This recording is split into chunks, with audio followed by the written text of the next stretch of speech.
Hey guys, welcome back to my YouTube channel. I'm Somesha this side. So in this video, I'm going to tell you that how to handle the 3 hours of the exam. So let's get started. So मैं कुछ tips and tricks share करूँगी आपके साथ, specially उन बच्चों को जो पहली बार एग्ज़ाम दे रहे हैं एंड उनको आई नो कि बहुत डर लग रहा होगा कि एग्ज़ाम मतलब क्वेश्चन कैसे आएगा, हम वो जो 3 घंटे है उसमें क्या करेंगे. I know I can understand.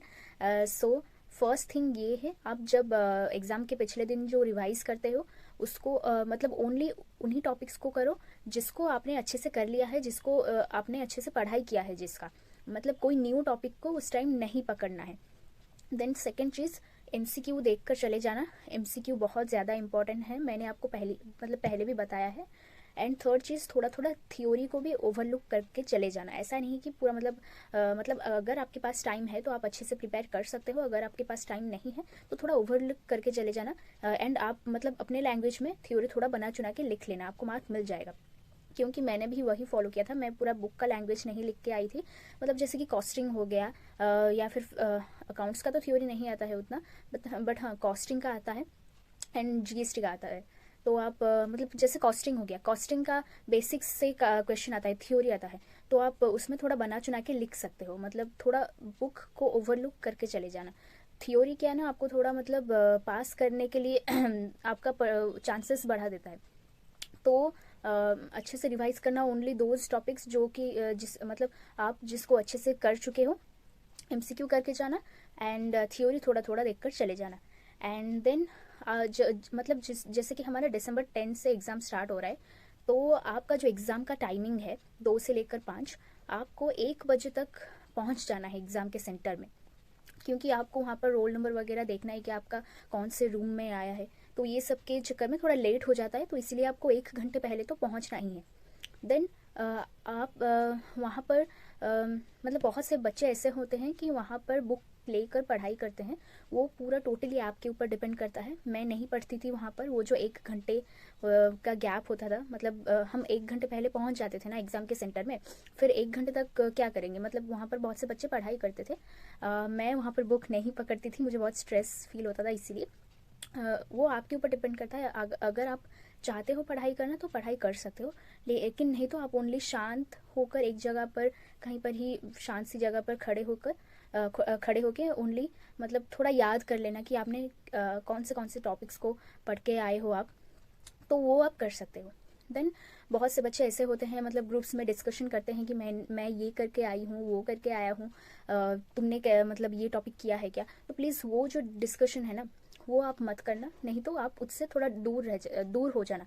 क्योंकि वो जो डिस्कशन बहुत आपको प्रेशर देगा, आपका कॉन्फिडेंस लूज़ हो जाएगा अगर आपने वो टॉपिक को नहीं किया है तो मतलब ऐसा हुआ कि एक टॉपिक आपका दोस्त किया है लेकिन आपने नहीं किया है, तो उस टाइम क्या होगा, उस टाइम आप डर जाओगे, आपका कॉन्फिडेंस लूज़ हो जाएगा.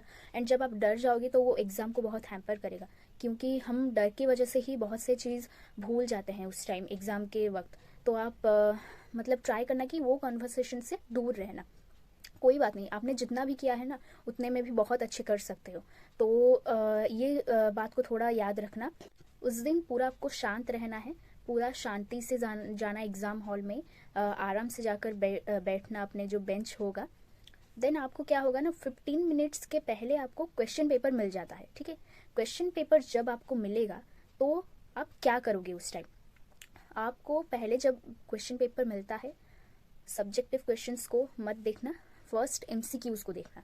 एमसीक्यू को आपको उसी वक्त ही, आपके पास अगर पेंसिल है या फिर पेन है कोई बात नहीं, मतलब आप जो भी आपको एमसीक्यू सही लगता है, आपको पता है कि हाँ इसका आंसर ये है, उसी टाइम आपको टिक कर देना है क्वेश्चन पेपर में.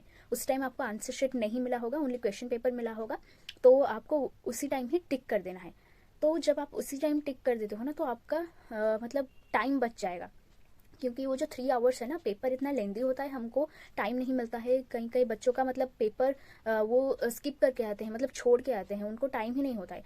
तो उसी टाइम वो जो 15 मिनट पहले आपको जो क्वेश्चन मिलेगा ना, उसी टाइम ही आपको एमसीक्यूज़ को देख लेना है. एमसीक्यू का सही आंसर मतलब आपको पता होगा, तो उसी टाइम आपको वहीं पर ही क्वेश्चन पेपर में ही टिक मार्क कर देना है. देन फिर मतलब आपको जो जो क्वेश्चंस MCQs आते हैं उनको टिक कर लो, जो नहीं आते हैं उनको आप छोड़ लो, आप लास्ट में कर सकते हो। देन फिर जब आपका MCQ ख़त्म हो जाएगा, फिर आप सब्जेक्टिव पार्ट में जाना, फिर क्वेश्चंस को देखना, फिर वहाँ पर आपको ये एनालिसिस करना है कि आपको आप कौन से क्वेश्चंस ऐसे हैं जो कि आप कर सकते हो पहले। देन आप ये डिसाइड कर लेना उसी टाइम कि हाँ ये क्वेश्चंस को मैं पहले करूँगा या पहले करूँगी। देन जब आपको फिर आंसर शीट मिलेगा, हमारा जो आंसर शीट होगा, जो फर्स्ट पेज होगा, उसमें ही आपको मतलब अपना नाम, सब्जेक्ट, पेपर नंबर, ये सब लिखना है। तो उसी जो फर्स्ट पेज में ही हमारा MCQ का आंसर शीट रहेगा, जिसमें आपको सर्कल करना है। पहले क्या होता था ना कि हमको MCQs पूरा लिखने पड़ते थे, लेकिन अभी वो पैटर्न चेंज हो गया है। अभी आपको पेन में सर्कल करना है, मतलब जैसे कि हमारा 4 ठो ऑप्शन होते हैं, तो ABCD 4 ठो ऑप्शन होगा वहाँ पर। तो आपका मतलब लेट्स से कि A वाला जो ऑप्शन है वो सही है, तो आपको उसमें सर्कल घुमाना है। एंड मुझे बहुत से बच्चों का कमेंट्स आता है कि हम आंसर शीट में कौन से पेन यूज़ करें। तो सी आप ब्लैक या ब्लू, ये दोनों में से कोई भी एक पेन यूज़ कर सकते हो। ऐसा नहीं कि ग्रीन, रेड ये सब यूज़ कर रहे हो, ये सब नहीं चलता। ओनली ब्लैक या फिर ब्लू, ये दोनों में से आप कोई भी पेन यूज़ करते हो, उसमें कोई इशू नहीं है। देन आपको जब आंसर शीट मिलेगा, आप पहले MCQ को सर्कल कर लेना, आपने जितना भी मतलब टिक करके रखा होगा। देन आप सब्जेक्टिव के ऊपर जाओगे। आपने जो जो भी क्वेश्चंस चूज़ किया है पहले करने का, मतलब आपने डिसीजन लिया है, उसको पहले करना। एंड बहुत से क्वेश्चन ऐसा होता है, मतलब हमारा वहाँ पर कॉन्सेप्ट्स याद नहीं आता है, या फिर कुछ गलती की वजह से हम अटक जाते हैं। मतलब हाफ क्वेश्चंस करने के बाद हम अटक जाते हैं, तो वहाँ पर आपको उस टाइम ज़्यादा वक्त नहीं लगाना है। अगर आपका नहीं हो रहा है, देन वो क्वेश्चंस को स्किप करके नेक्स्ट क्वेश्चंस के ऊपर मूव ऑन करो, नहीं तो वहाँ पर आपका बहुत टाइम वेस्ट होगा।